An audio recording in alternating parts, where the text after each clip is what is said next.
good morning po sa lahat. Isang umaga ulit na ibinigay sa atin ng Panginoon para tayo'y magsama-sama at ulit pakinggan ang salita ng ating Diyos. At ang ating pong tema muli ng ating pong buwan na ito ng Agosto, an enemy defeating army. Sabihin nga po natin sabay-sabay, mula po sa Arise and Build. Ready? Go!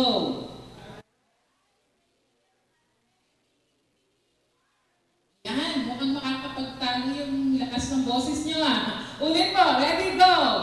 Arise and build an enemy defeating army. Ayun, palakpakan po natin si Lord. Disipag mga army ng Panginoon. Praise God. At ngayon pong umaga ay makapakinig po tayo muli ng salita ng ating Diyos na sa mga nakaraang linggo po ay narinig po natin na talagang may labanan ang mga Kristiyano at may labanan na nagpapatuloy, hindi po para i-discourage tayo, kundi para tayo po ay palakasin ng ating Panginoon. Amen po ba? Tayo ay maging ready sa digmaan. Amen po ba? Maging ready tayo doon sa gagawin pa ng ating Panginoon. Amen? Ngayong umaga po ito ay, ang title po ng ating pag-aaralan is Winning the War Within. Sabihin nga po natin, Winning the war within. ayan, may gera ba? Pero ang gera daw hindi yung nasa labas Meron daw palang gera sa loob, no? At mababasa po natin yan sa Galatians chapter 5, 16 to 25.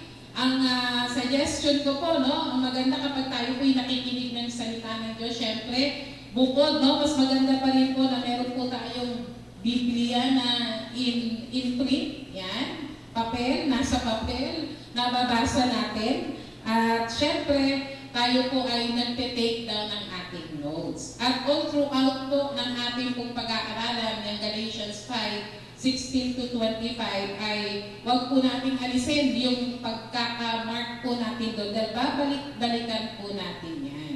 Okay. Sabi po sa Galatians chapter 5 verse 16 to 25, basahin nga po muna natin. Sige po. Ready na po ba kayo? Sabay-sabay po tayo na buong lakas basahin. Kasi parang sarap ng pakiramdam, di ba? Lamig. Parang ang sarap din matulog, tama ba? Huwag natin bigyan ng pagkakataon ng kaaway na ganun-ganunin yung ating mga likod at patulugin tayo. Huwag natin hayaang makuha ng kaaway ang mensahe ng Lord ngayon. Amen? Dahil para sa iyo yan. Sabihin mo nga sa katabi mo, para sa iyo ang mensahe ngayong umaga.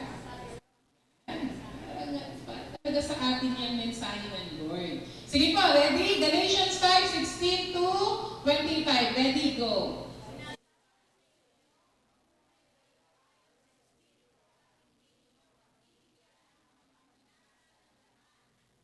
Ang pagmamalas ng laman ay laban sa kagustuhan ng Espiritu, at ang kagustuhan ng Espiritu ay laban sa mga pagnanasa ng laman. Magkalaban ng dalawang ito, kaya napipigilan kayo sa paggawa ng nais niyong gawin. Kung patnubayan kayo ng Espiritu, wala na kayo sa ilalim ng kautusan. Next slide. Hindi makikakaila ang mga gawa ng laman, pakikiapid, kagalayan at kalaswaan, pagsamba sa Diyos-Diyosan, pangkukulang, pagkapuot, pag-aaway-away, pagseselos, pagkakagalit at kasakiman, pagkakampi-kampi at pagkabaha-bahagi, pagkainggit, pagpatay, paglalasing, walang habas na pagsasaya at iba pang katulad nito. Muli ko kayong binabalaan. Ang gumagawa ng mga ito ay hindi magkakaroon ng bahagi sa kaharian ng Diyos. Subalit ang bunga ng Espiritu ay pag-ibig, kagalakan, kapayapaan, pagtatiyaga, kabaitan, kabutihan, katapatan, kahinahunan at pagpipigil sa sarili. Walang batas laban sa mga ganito. At ipinangako na sa krus ng mga nakipag-isa kay Kristo Jesus ang kanilang laman at ang masasamang hilig nito. Kung binigyan tayo ng buhay ng Espiritu, mamuhay rin tayo ayon sa Espiritu. Palakpakan po natin ng malakas ang Panginoon. Praise God. At katulad nga po ng title natin, maya-maya iisa-isahin po natin yan. No? Katulad po ng narinig po nating title, War from Within. Sabi po ro, no, sa binasa natin sa verse 17 kanina, no, sabi po dyan sige, punta na po tayo doon. No? Sabi doon, meron po agad. Number 1, there is a conflict going on. Merong labanan, may giyera na nangyayari, hindi sa labas, pero sa loob natin. No? There is a conflict going on, also known as the war within. Ang sabi po ng verse 17 kanina, the sinful nature wants to do evil, which is just the opposite of what the Spirit wants. And the Spirit gives us desire that are opposite on what the sinful nature desires.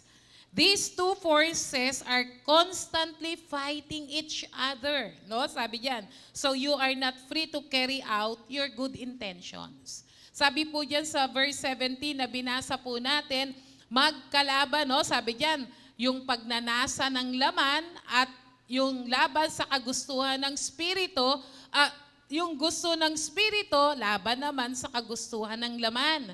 Magkalaban ang dalawang ito. Ayan. There is conflict. Meron pong paglalaban na nangyayari po sa atin pong kalooban, sa ating sarili, sa ating katawan, sa ating spirito, sa ating kaluluwa. Dahil, whether we like it or not, tayo pa rin po ay nandito sa katawan na ito. When we are speaking about the flesh, it is yung ating mga 5 senses yan. Ayan, yung ating mga 5 senses. Kasi yan yung nakakaramdam. Di ba? At sabi diyan, for the desires of the flesh are against the spirit. Ibig sabihin, walang pinagkakasundo. Kailanman hindi magkakasundo ang gusto ng ating laman na nasa ilalim ng kasalanan at ang spirito na ang nais ay ang gusto ng Panginoon. Do you ever feel like there is a war going on within yourself? Di ba? Pag may napapanood tayo, di ba, kapag nasa parang isang pagdidesisyon ka na gagawa ba ako ng mali o gagawa ako ng mabuti, di ba? Parang may nakikita tayong picture ng parang yung nasa kaliwa, nandun yung anghel, no? Nasa kaliwa yung nandun yung may hawak ng tinidor na malaki, di ba? Parang signifying the devil. Because, no, dahil nga nandito pa tayo sa katawan na ito, at tayong mga mananampalataya, pinipilit ng kaaway na buhayin, gisingin, at manumbalik sa buhay na tinalikuran na natin nun. Paul says that you are right to feel that way. Na merong tayong every time, every day sa buhay natin, depende, no? Kung sino yung nananalo. Kung sino ba yung mas malakas sa pakikipaglaban na yon. Yun ba ay ang spirito o yun ba yung ating mga laman? The desires of the flesh are opposed to the desires of the spirit, and the desires of the spirit are opposed to the desires of the flesh. Our fleshly urges and desires are warring against our will to do what God wants us to do. Lalo na po, no, kapag yung isang bagay na yon, gustong-gusto mo o na-enjoy mo, pero alam mo naman na hindi yon ang kalooban ng Panginoon. Pero dahil kaya nagkakaroon ng struggle, ibig sabihin, yung ating sarili, yung ating 5 senses, yung ating katawan, hindi pa totally na sumusunod sa nais ng banal na spirito. We need to hear these words that there is war going on. There is a conflict going on inside of us.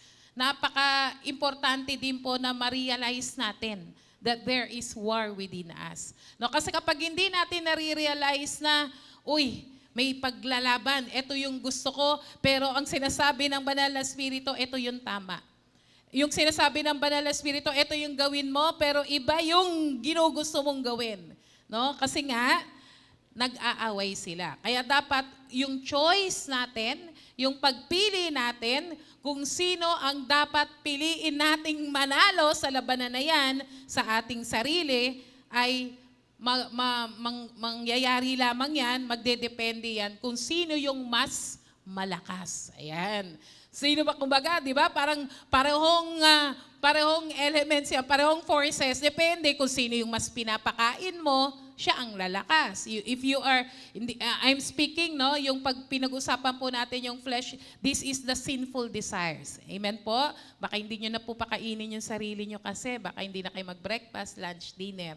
No? Sabi kasi, huwag pakainin yung katawan. Hindi po. Yung mga kasalanan na nagpapatuloy sa ating buhay, kapag yan ay mas binibigyan mo ng tsansa na mangyari sa buhay mo, you are feeding your fleshly desires. So siya yung tumataba, siya yung nag-grow. Siya yung mas malakas na nag-a-appear. Pero kung ang pinapakain mo ay ang spiritual na bahagi ng buhay mo, siya ang mas lalakas. Kaya sa labanang yan, the mighty prevails. Kaya nga yung mga napag-aralan natin nung nakaraan, di ba?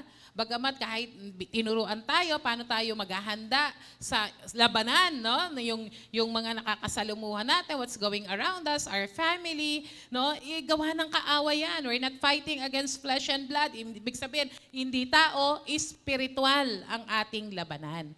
No? Kaya makikita natin na yung mga nakaraang linggo ay naturuan po tayo na kung tayo ay nananatili kay Kristo, sigurado ang ating pagkapanalo. So tayo po, no, yung mga we need to hear na the conflict going on inside as a two sets of desires that are incompatible. Never na yung mga sinful desires ay, ano ba yan, magkakasundo. Ano ba yung tawag dun sa magne-negotiate sila.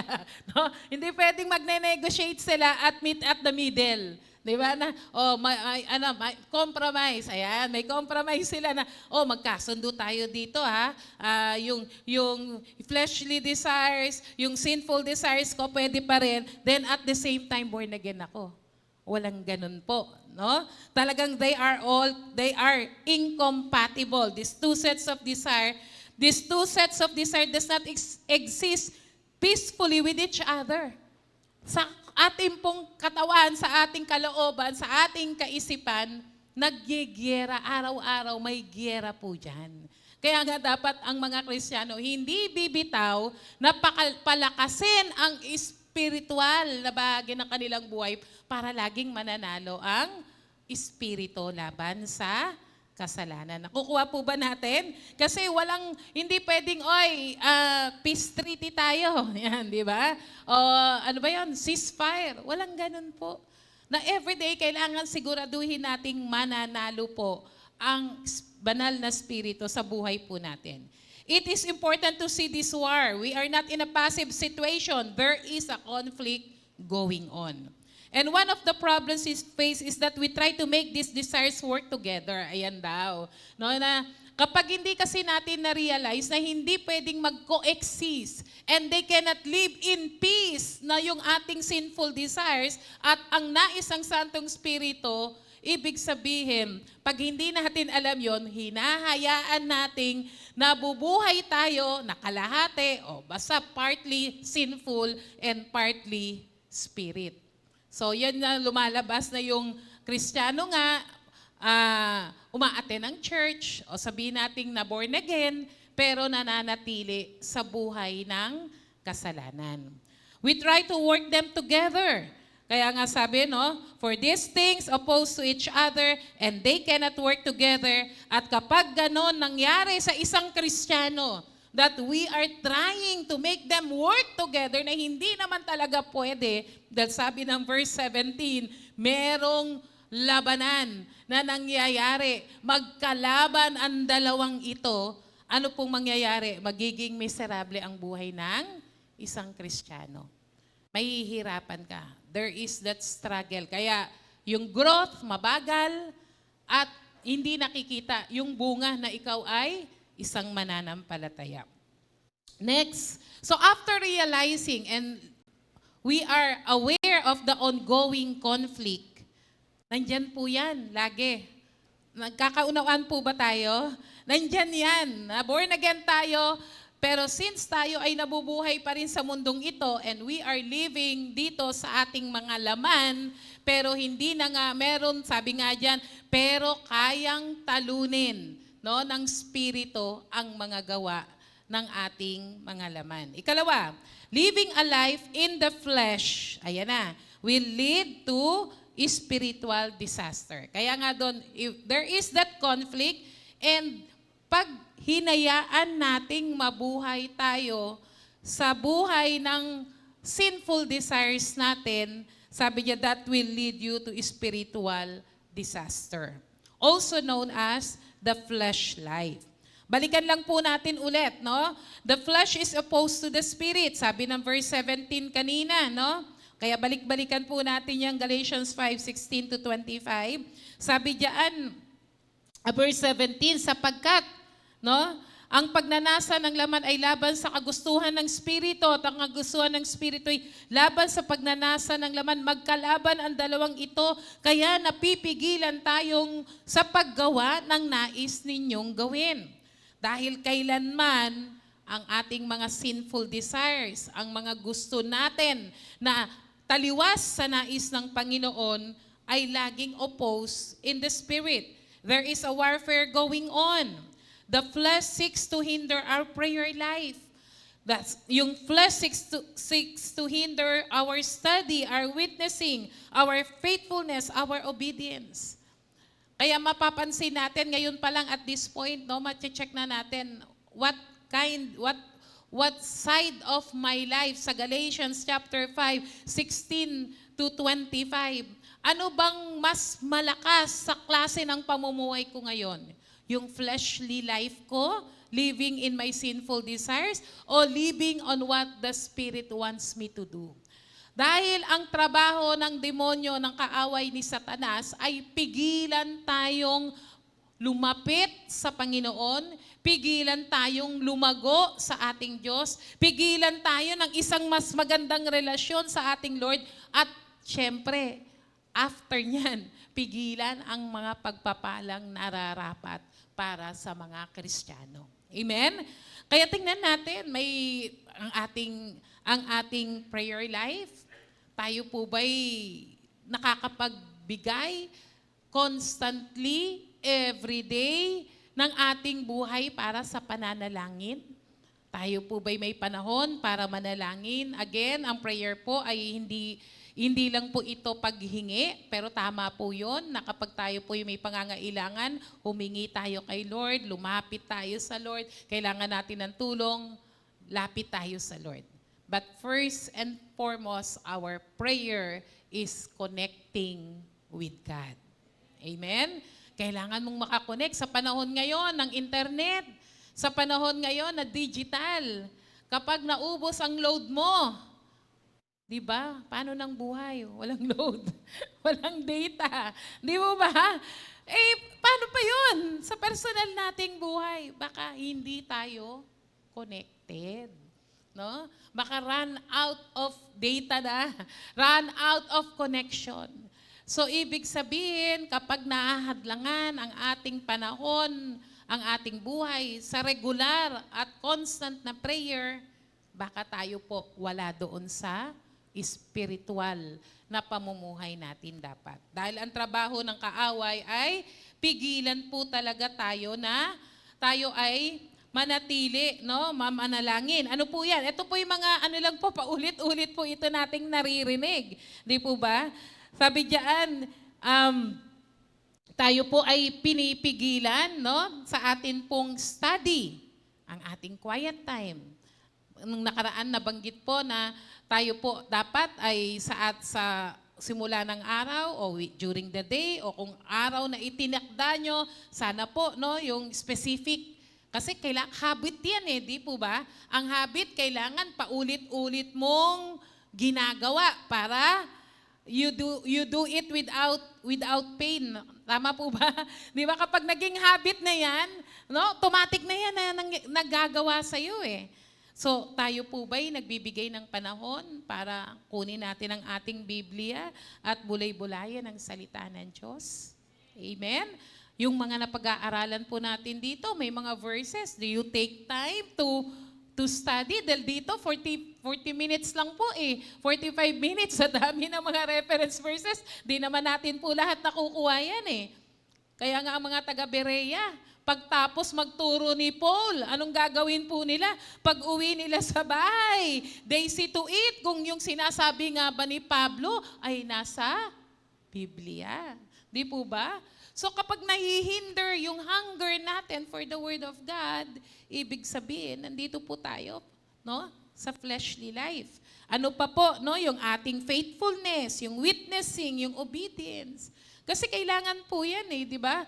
Ang pagpapala ay dumarating dahil ang pagpapala ay kasunod ng pagsunod. Ayan. Ang pagpapala ay dumadating dahil sa pagsunod. Di ba? Sabi ng Deuteronomy 28, if you diligently obey my words, my statutes, my commandments, this blessing shall follow you.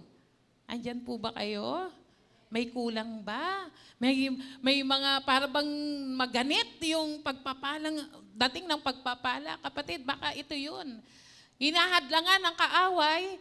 No, sabi nga, paano ka susunod kung hindi mo alam ang salita ng Diyos? Paano ka susunod kung hindi naman napupuspos sa panalangin para gabayan ka ng Panginoon? Kaya itong mga bagay na to, hindi po talaga pwedeng nating kaligtaan lang. Yung, sige, pag Sunday lang ako, o okay naman, uma-attend naman ako ng church. Okay naman, wala naman akong, baka ganun pa rin po isipan natin ha, na kapag tinanong ka, ikaw ba ay mapupunta sa langit? Baka ang sagot pa rin po natin ay, oo, bakit? Ay wala naman akong inaagrabyadong tao. Baka ganun pa rin po yung sagot natin. No? Mga kapatid, ibig sabihin, itong mga spiritual disciplines na ito, dapat araw-araw, maya-maya, kumbaga, bahagi na ng buhay natin, disiplina nga po eh. It is a habit formed in our lives para ang kalooban ng Diyos ay mangyari sa atin. Kaya nga po, no, yung sa conflict na yon, ang ating laman, ang kagustuhan talaga ng ating buhay makasalanan ay talagang makapangyari siya. Kaya let's identify. Baka may hadlang, palayasin ang hadlang na yan at umaksyon ka. No? Talagang kung tamad ka, simulan mo na. Talagang labanan mo na dahil kailangan mong gawin na manatili ka sa Panginoon. The Christian life is not a playground. It is a battlefield. Amen? Amen po ba? Araw-araw, yung mga tinuro sa atin nakaraan, dapat at all times suot natin yung weapon, yung armor ng Lord dahil hindi natin alam kung kailan darating ang kaaway para panain ka, para saktan ka, kaya dapat lagi kang ready, suot mo ang baluti ng ating Panginoon. Amen? Palapakan nga po natin si Lord. Malakas po, kay Lord po yan. Ayan. The flesh is open to any sin. Bakit po? Living a life in the flesh will lead you to spiritual disaster. Bakit? Kanina, kasi kailanman hindi magkakasundo ang gusto ng ating laman sa gusto ng spirito. Kalawa, ang flesh ay laging open siya to any sin. Kaya nga pinababantayan po sa atin yung ating laman no? Yung ating mga desires. Bakit? Kasi lagi siyang open, vulnerable, no? Bukas lagi kahit sa anong kasalanan. Balikan po natin yung verse 19 to 21. Sabi po dyan sa verse 19 to 21, hindi maikakaila ang gawa ng laman, pakikiapid, kahalayan, kalaswaan, pagsamba sa Diyos-Diyosan, pangkukulam, pagkapuot, pag-aaway-away, pagseselos, pagkakagalit, kasakiman, pagkakampi-kampi, pagkakabaha-bahagi, pagkainggit, pagpatay, paglalasing, walang habas na pagsasaya, at iba pang katulad nito, hindi na maisulat, no? Pero kung titingnan po natin, no, yung verse 19 to 21, lahat pong yan ay mga gawa ng mga makasalanan na supposed to be hindi na dapat nakikita sa buhay po natin. Kung ibig sabihin, we can identify if the devil is at work in us. We can identify kung yung buhay natin ay hindi nabubuhay sa spirito at nabubuhay sa laman kapag merong ginagawa sa buhay natin. Meron tayong ginagawa na nakalista rito. At ang mga iba pa, sabi diyan, iba pang katulad nito na hindi ayon sa kalooban ng Panginoon. So kung sa ating pamilya ay may hindi pagkakasundo, there are times, no? Hindi naman sa lahat ng pagkakataon, every members of the family agrees dahil may kanya-kanya namang pagdidesisyon at pag-iisip yan. Pero kung yung pag-aaway ay yung nagresulta na ng pagkabahabahagi, pagkakagalit-galit, ano pa ba yan? Andiyan po ba kayo? Binabalikan niyo po ba Bible niyo? Sarah, paki-flash ulit yung 19 to 21, no? Sabi diyan, pagkapuot, pag-aaway-away, pagkakampi-kampi, pagkabahabahagi, no?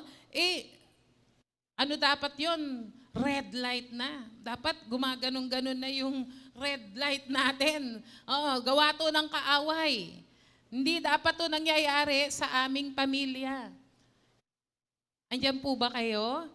So, minsan kasi, di po ba, kapag, syempre, involved tayo doon, bawa, ikaw yung nasaktan, o ikaw yung nagalit, di po ba? Kasi may ginawang hindi tama yung kakilala mo, kasama mo sa bahay, o kahit sa church.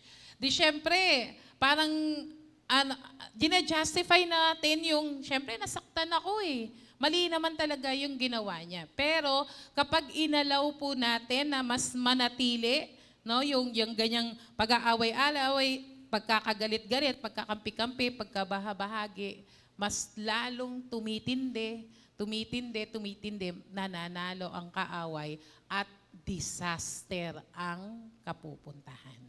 Amen? So it applies to all, no? Sa ating mga relasyon natin, sa ating pamilya, sa ating katrabaho, sa ating mga, kung meron kang mga tao, kung meron kang boss, kung meron kang even sa church, no? O mga kakilala mo, kapag yan na yung naghahari.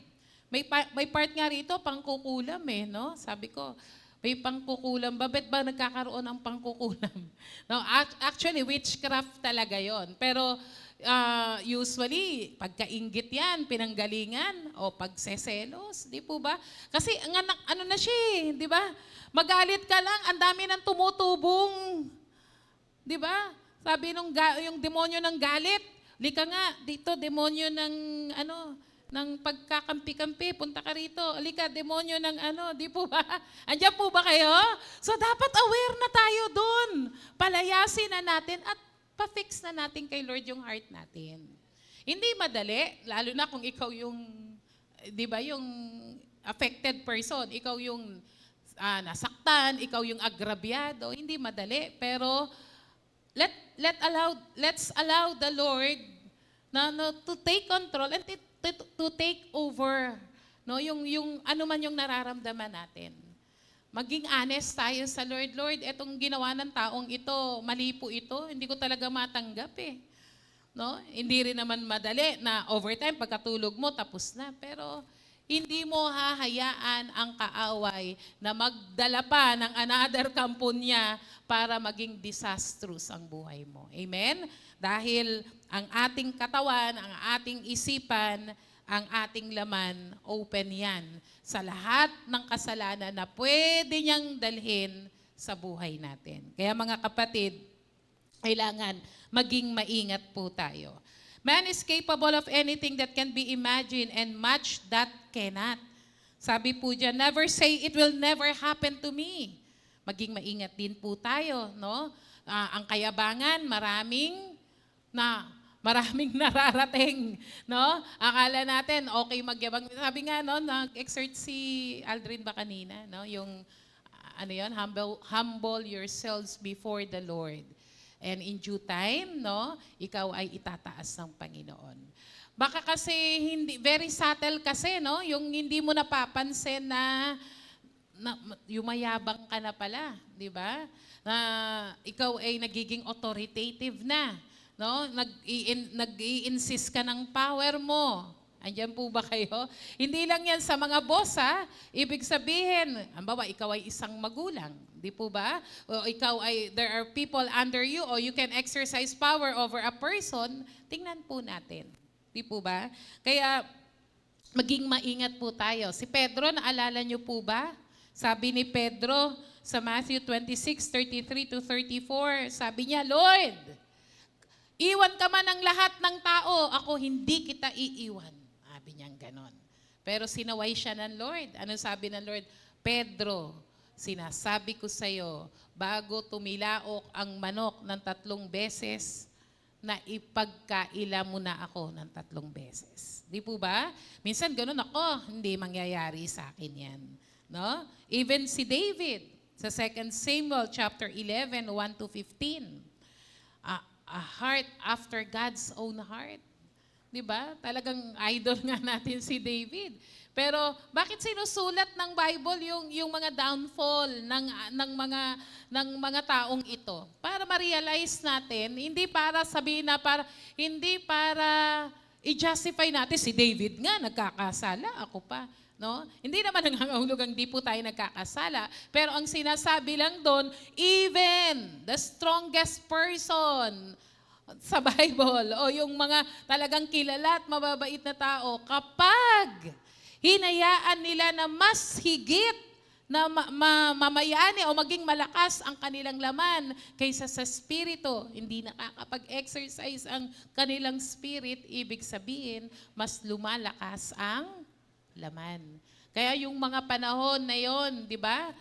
Sa panahon na dapat siya ay nasa gera, dapat siya ay nakikipaglaban. Totoong pakikipaglaban, no? Pero kung dadali natin sa spiritual side, ito yung time na talagang nilulupig mo dapat yung kaaway, di ba? Nagpapalakas ka spiritual, siya ay nag-relax. Patingin-tingin doon sa kanyang, sa itaas, balkonahe ng kanyang, ng kanyang palasyo, may natanaw, no?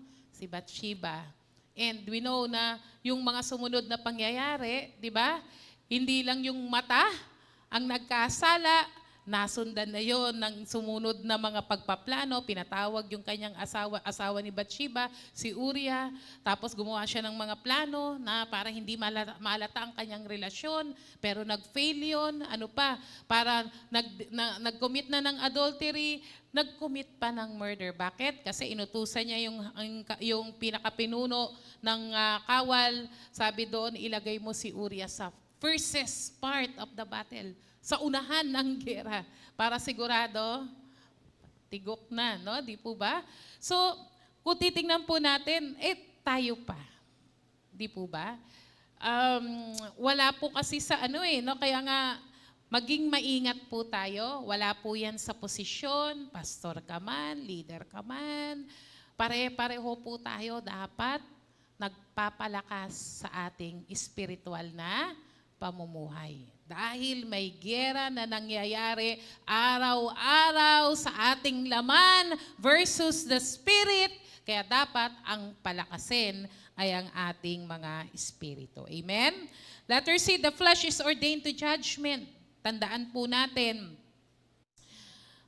ang nananatili sa kasalanan ay hindi paghaharian ng ating Panginoon. The lost sinner will face hell. Alam po natin yan. Ang isang makasalanan, ang dulo niyan ay kapahamakan. Ang anghel, no? Ang impyerno. At ang mga mananampalataya, tayo rin po pare-parehong haharap sa pagsusulit ng Panginoon. Amen po ba? Amen po ba? Kaya ang importante, ang mga mananampalataya ay patuloy na nananatili sa Panginoon. Number 3, we can win this war within by living a Holy Spirit-directed life. So, si Pablo, sinabi niya, may gera dyan sa loob mo. Ayan. Tapos, sinabi niya, andyan yung kontrabida. Ayan. Andyan yung kontrabida. Yung sinful desire, yung fleshly desires, nagpupumilit yan na siya ang laging mananalo. At madali po yun para sa kaaway. Bakit? Kasi yung fallen state natin dati, di po ba? Makasalanan tayo at gustong-gusto natin ang mga gawang makasalanan dati. Pero dahil tayo ay binago ng Panginoon, kumilala sa ating Diyos, gusto natin ang isang buhay na mananalo tayo sa labanan na ito na naglalaban, nag-aaway sa atin pong sarili. We can win this war within by living a Holy Spirit-directed life. The Spirit gives us victory over our lust. Ano pong sabi ng verse 16? Sabi po ng verse 16, sinasabi ko sa inyo, mamuhay kayo sa Espiritu at hindi nyo pagbibigyan ang pagnanasa ng laman. Sabi po dyan, I say to you, let the Holy Spirit guide your lives. Sabi po sa King James, walk in the Spirit. Walk in the Spirit. Binigyan po tayo ng solusyon. May gera, andyan yung kaaway, ang ating mga sinful desires, ito ang solusyon. Hayaan natin na ang buhay natin ay maging directed, pangunahan ng banal na Espiritu. Unang-una sa verse 16, to walk in. Ano ba ibig sabihin to walk in the Spirit? It means to surrender. So, to surrender. Sabi po dyan, we will lead by either our flesh or the Spirit. Ibig sabihin, kung kanino ka sumuko, taas kamay, lahat-lahat ibibigay, doon makikita kung anong klaseng buhay meron ka. Ang mga Kristiyano, nung kumilala tayo kay Jesus bilang Panginoon at tagapagligtas, ang banal na Espiritu ay nanahan sa atin. Siya ang nagre-reveal about Jesus, nagpapakilala tungkol kay Jesus. Siya ang nagbibigay ng direksyon sa atin paano mabubuhay ng ayon sa kalooban ng Panginoon. So ang tanong, araw-araw sa buhay natin, dapat desisyonan natin kung kanino ka dapat sumusuko. Kanino ka sumusurrender? Doon ka ba susurrender? Doon ka ba bibigay? Doon ka ba mag-yield? Sa gawa ng laman, sa buhay na makasalanan, o dito sa buhay na binago ng Panginoon? Amen po ba? So the Holy Spirit gives us victory over our lust. Yung mga binasa po natin kanina doon sa verse 19 to 21, yung mga gawa ng laman na inisa-isa po natin, lahat ng yan ay mapapanalunan natin, matatalo natin dahil tayo ay sumurrender sa banal na Espiritu. Amen? Palakpakan nga po natin ang Panginoon. Which one win depends in which one you yield to. Therefore, either my flesh will win or the Spirit will win. So, sino ang mananalo? Ikaw po ang nakakaalam at ikaw ang magdidesisyon kung sino ang hahayaan mong manalo sa buhay mo. Sabi po dyan, the Spirit will defeat the flesh if we will allow Him to. Kung papayagan natin ang banal na Espiritu na siyang mag-control, mag-direct, mag-drive ng buhay natin, araw-araw, bawat desisyon ng buhay natin, ibig sabihin, siya ang mananalo. Kung kanino ka nagbigay ng go signal, kung kanino ka nagbigay ng go, take control, yun ang mananalo. And we, the Holy Spirit, win our war within our lust, our fleshly desires, if we will allow Him to. Sa ano po sabi ng 1 John chapter 4, verse 4? Greater is He that is within me. Sabi doon, the Spirit who lives in you. So, ibig sabihin, hinayaan mo yung Santong Espiritu manurahan sa'yo, hindi mo sinipa. Di ba? Andiyan po ba kayo? Kapag ang desisyon na ginawa natin ay sundin yung gusto ng ating makasalanang laman, no? Naisasantabi, di ba? Naiisantabi sa ating desisyon, sa ating mga ginagawa, ang banal na Espiritu. Pero kung hinahayaan natin ang banal na Espiritu, no? Sabi diyan, the Spirit who lives in you, hindi mo siya pinaalis sa buhay mo. Hindi mo hinahayaang manalo, no? Ang banal na Espiritu ang hinahayaan mong manalo, then kapatid, panalo tayo sa laban na yan na sinabi sa verse 19 to 21. Amen? Palakpakan nga po natin ang Panginoon. We need to avoid places, people, things, images, music, anything that brings temptation to us. So, kailangan may choice. Kailangan matibay yung pagpili natin.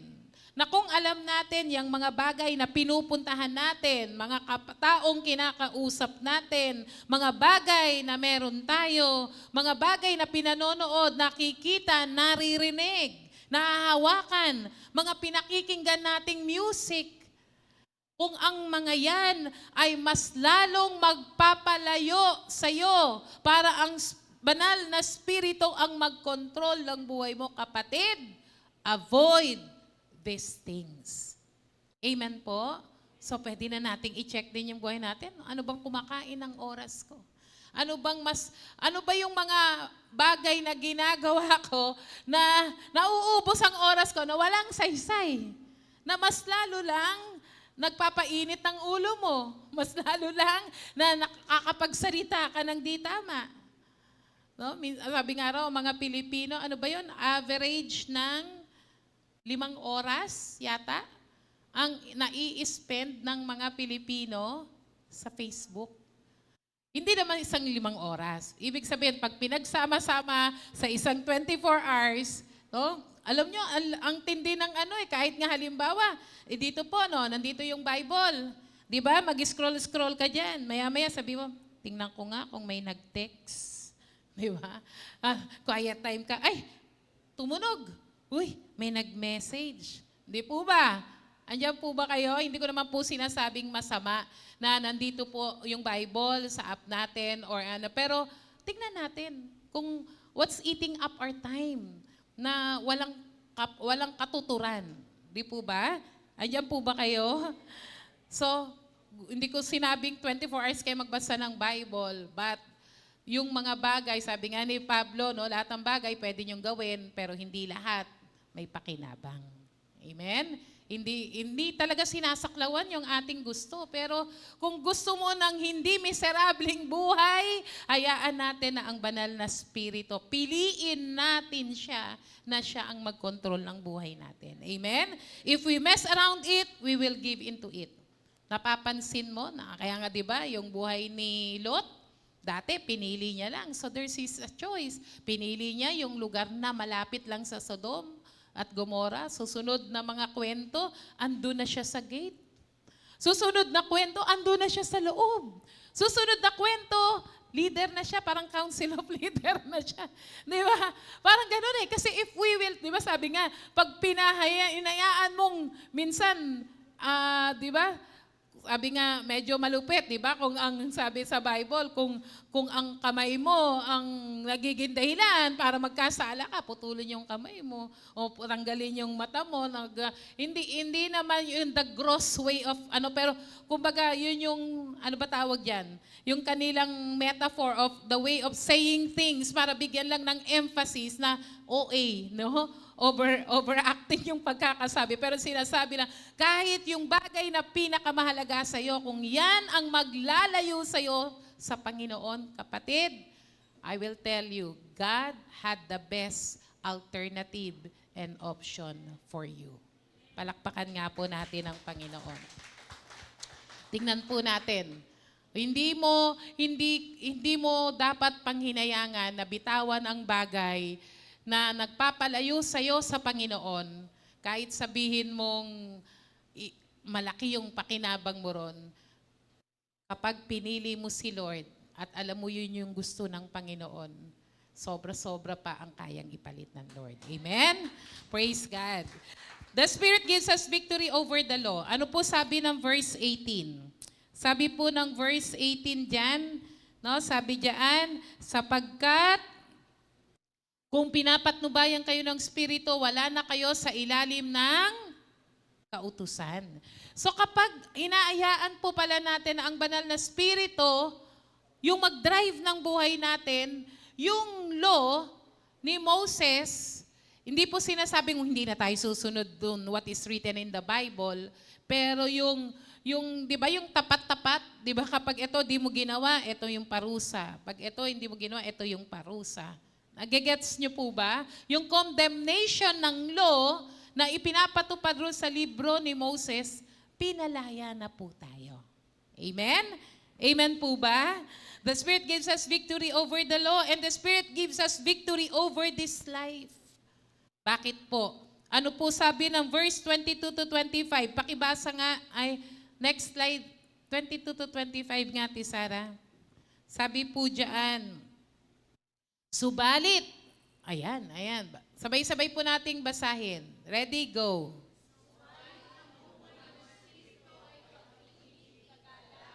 Kapayapaan, pagtsatsaga, kabaitan, kabutihan, katapatan, kahinahunan, at pagpipigil sa sarili, walang batas laban sa mga ganito, at ipinako na sa krus ang mga nakipag-isa kay Kristo, ang kanilang laman at ang masasamang hilig nito.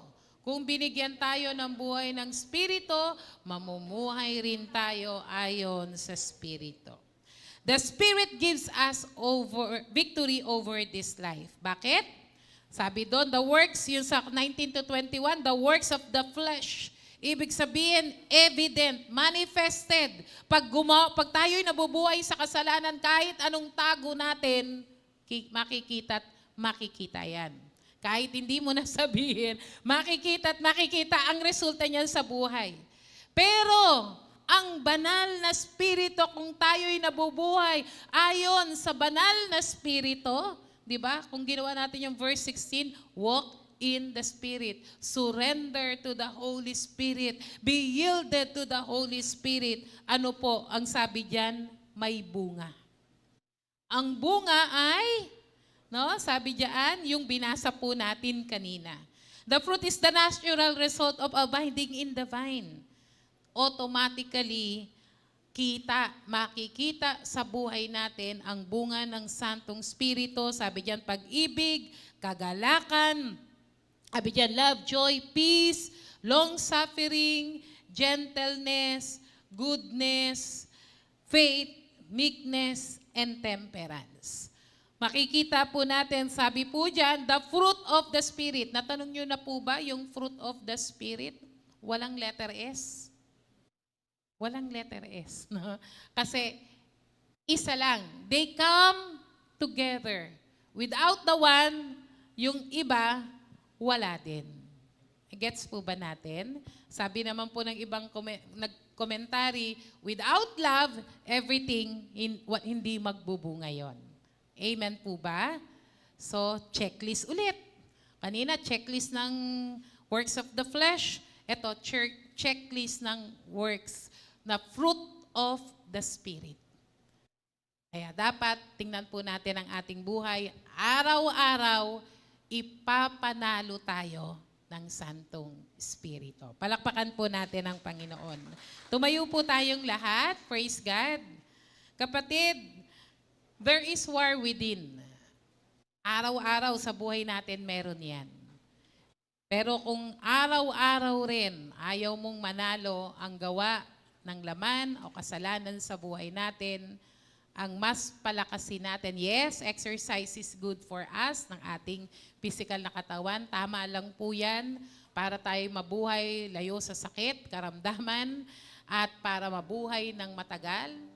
Pero mas beneficial, pinakamainam, yung exercise. Ang palakasin natin ay ang ating spirito. Huwag natin pong pabayaan ang ating pananalangin, ang pagbabasa ng Biblia, pagme-meditate, fellowship, witnessing, obeying God above all. Kapatid, Winning the War Within. Yun po yung title natin kanina. Posible lang po na sigurado ang tagumpay if we allow the Holy Spirit to take control of our lives. This morning, hayaan po natin, no? As it was always said, ang pagpupuspos ng Santong Espiritu, hindi lang po yan one-time event. It is a daily event of our lives. Araw-araw, hinahayaan natin na ang Santong Espiritu, puspusin tayo. Araw-araw, hayaan natin na kapag pinuspos tayo ng Santong Espiritu, automatic, lalabas. Lalabas on how we react on things, on how we react on a situation. Hindi yung works of the flesh ang mangunguna, kundi yung fruit of the Spirit. May we allow the Holy Spirit to fill us this morning. May we allow the Holy Spirit na magkontrol ng ating buhay. May we walk in the Spirit. May we surrender to the Holy Spirit. Awitin po natin ito, gawin po nating isang panalangin as we yield to Him. Thank you, Jesus. Holy are you, Lord God. Thank you, Lord. Change my heart, I pray.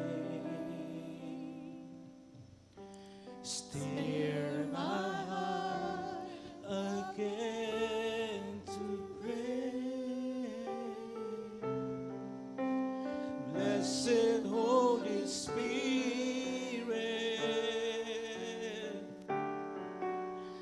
come upon me now again today. Come upon me now. Come upon me now as I sing your praise. Let me draw nearer. Let me draw nearer.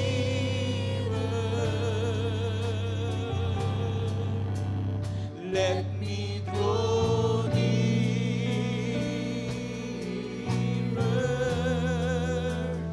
Let me draw nearer.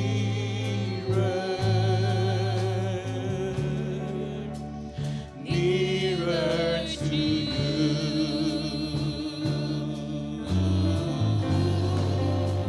Set my heart on fire, Lord. Set my heart on fire.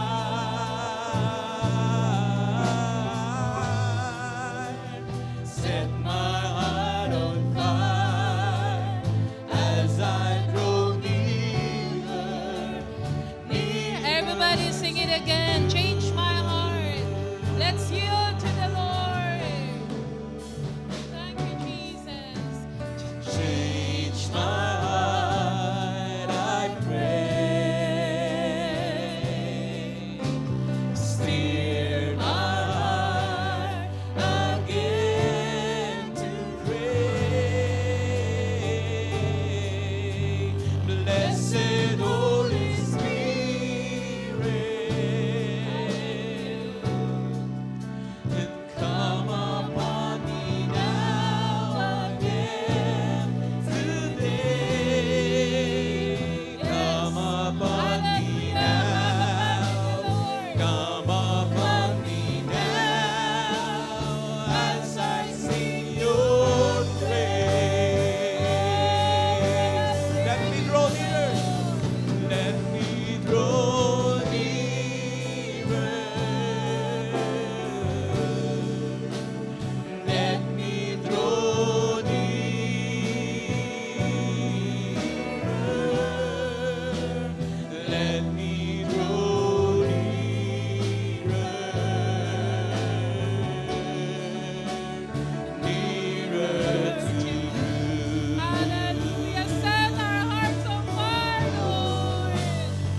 command it to get out in Jesus' name. And we allow the Holy Spirit, fill your people right now. Be filled with the Holy Spirit. Set our hearts to free, Lord.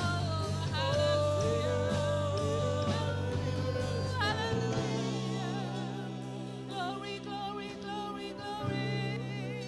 Praise you, Jesus. Fill us with your fire, Lord.